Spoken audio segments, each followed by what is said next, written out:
Hey, and welcome back to the channel. This is a short video about radiological interpretation. So you've got your radiograph. I want you to say to me, this is a radiograph of whatever patient taken whatever date and the reason. The first thing then you want to comment on, is this diagnostically acceptable or unacceptable? If it's acceptable, great, we can carry on. Make a general comment if it's an OPT, this is adult dentition or a mixed dentition. General comment about bone levels, there appears to be minimal bone loss throughout. You might comment on some areas where there's generalised horizontal bone loss of about 10%. Just be general in those first few words. Then have a look, comment on the teeth present. Be very careful by saying 8 to 8 in each arch. You might just want to have a look, check there's nothing missing, and then just talk about other areas that you think are important. So particularly on an orthopantomogram, you might comment on teeth from the upper right to the upper left, go through each tooth individually. But likely as examiners, we're going to move you on to an area and say, okay, tell me about the lower left third molar. When you get to a specific area, think about using a crown down technique.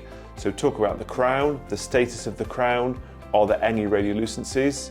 The bone levels next. There's some vertical or there's some horizontal bone loss. Give a bit of an idea about percentages of that. Then have a look at the roots. How many roots to this tooth are there? There are 2 roots, they're fused, they're divergent, splayed, there might be furcation involvement, comment on the periodontal ligament, and then comment on the apical area as well. Is there any apical pathology?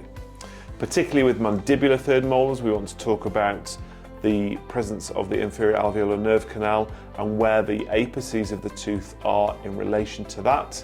There's another video coming up on high-risk signs of mandibular third molars and the inferior alveolar nerve. Also look at the adjacent teeth. So how is it in relation to the adjacent tooth, particularly with impacted mandibular third molars? If they're mesioangulally impacted, has that caused any, or is there any obvious radiolucency on the distal aspect of the second molar? Maxillary third molars, comment on the antral floor and how that is in relation to the apices, and the tuberosity, and again other adjacent teeth. Aside from teeth and their relationships and local anatomy, think about other pathology you might come across. So here's an acronym to remember. If you come across something abnormal, STOP. S-T-O-P.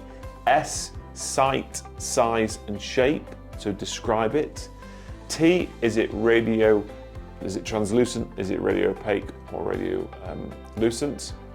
O, what's the outline like? So is it well circumscribed, is it poorly circumscribed?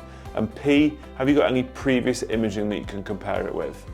So there are just some top tips for radiological interpretation that you can use every day in clinical practice, but also might be really helpful for assessments. Thanks for watching.